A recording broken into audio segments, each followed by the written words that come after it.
Assalamualaikum warahmatullahi wabarakatuh. Perkenalkan, nama saya Zainur Rozikin dengan NIM 0488815868. Kali ini saya akan membahas tugas 1 mata kuliah Pancasila dengan tema pelajaran dari sejarah Pancasila bagi generasi muda.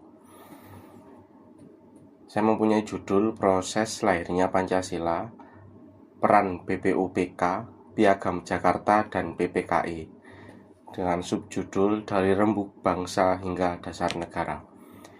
Konteks sejarah menuju kemerdekaan, bagian 1, sidang BPUPKI pada tanggal 29 Mei sampai 1 Juni 1945. Lahirnya konsep awal, bagian 2, Piagam Jakarta 22 Juni 1945, konsensus dan kontroversi. Bagian 3, sidang PPKI 18 Agustus 1945, finalisasi dan pengesahan. Bagian 4, nanti ada refleksi nilai-nilai Pancasila. Bagian 5, relevansi bagi generasi muda masa kini. Konteks sejarah, kekosongan kekuasaan. Jepang menyerah kepada sekutu pada 15 Agustus 1945. Hal ini menjadi kesempatan emas para tokoh bangsa memanfaatkan situasi ini untuk mempersiapkan kemerdekaan.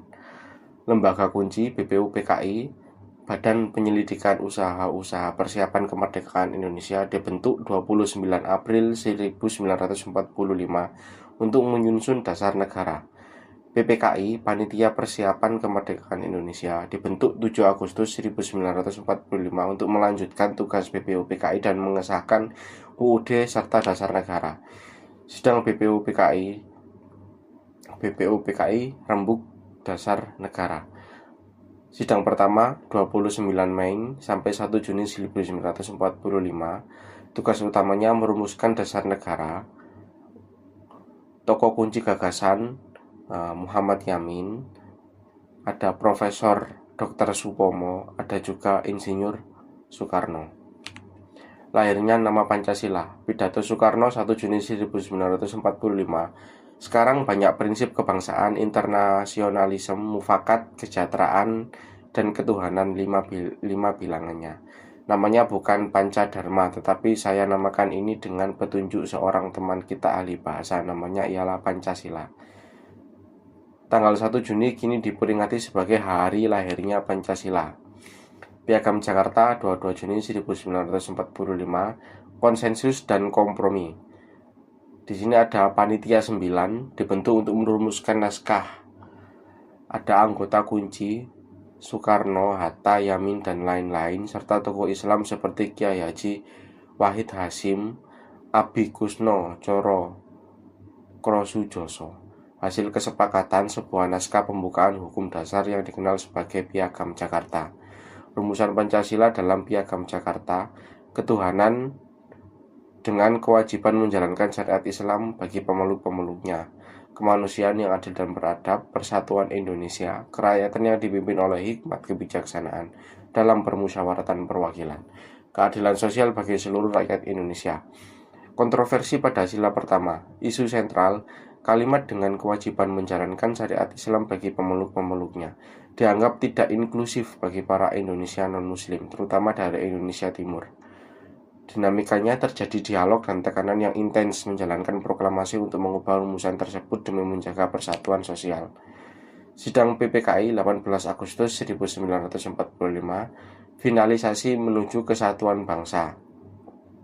Di sini ada setelah proklamasi, ada tanggal penting, ada langkah krusial, perubahan penting, dan ada hasilnya.